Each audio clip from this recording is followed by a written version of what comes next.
they are very difficult to work for, and it's always, in a sense, it's always the worst possible sign if people can't keep members of staff or household secretaries, advisors, and so forth. If they can't keep them, this invariably means that there's a clash of personalities.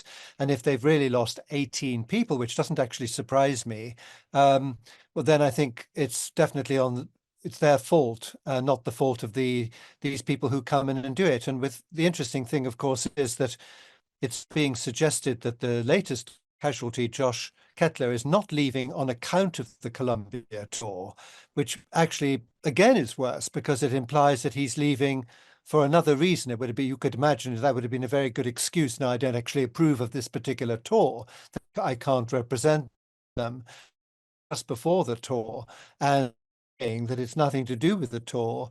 That looks very serious to me. I suspect that they are very difficult to work for, particularly because of what they're doing, which is so complicated. I mean, they're not members of the royal family. They're not, for example, undertaking any of these tours on Foreign Office advice. The difference between what they do and what the royal family does is that they are doing it for their own causes and to some extent for themselves, whereas the royal family over here in Britain are working for the nation and the Commonwealth, and they are going out and doing things on behalf of other people. That's the big difference.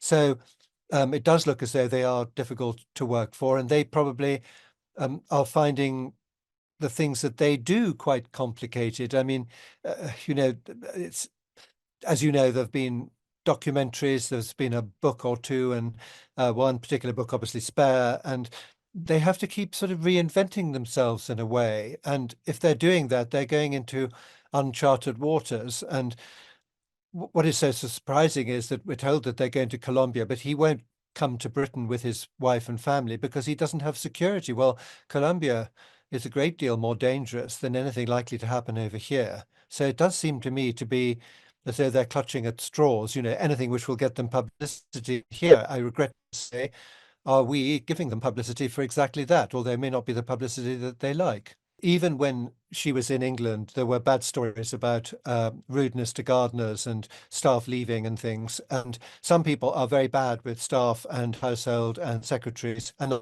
they're very good with them. Prince Philip, for example, kept people for over 50 years, and people were incredibly loyal to him.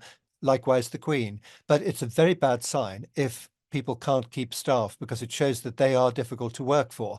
And one of the reasons I suspect why they're difficult to work for is because there isn't really a set agenda. So probably the goalposts are moving the whole time and nobody quite knows where they are. I mean, that's to be charitable to them. The problem really is that the only reason people are interested in what they're doing or what they're saying is because of Prince Harry being a British prince. I mean, there are lots of people doing wonderful work all over the world, and we don't really hear about them very much.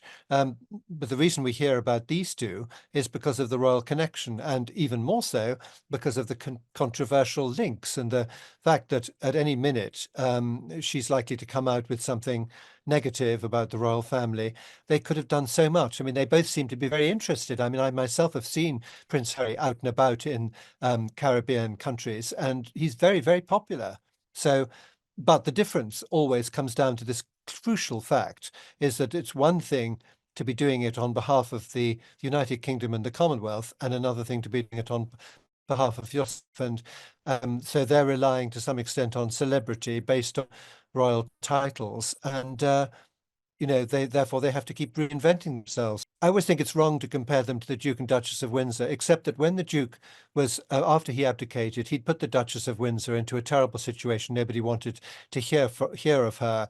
And when they accepted the invitation to go to Germany, to some extent, I think the reason that he wanted to do it was to give her a kind of status as his wife and show that, yeah, he's still a figure in the world, can do some good. And there's a certain amount of that going on with Harry and Meghan too.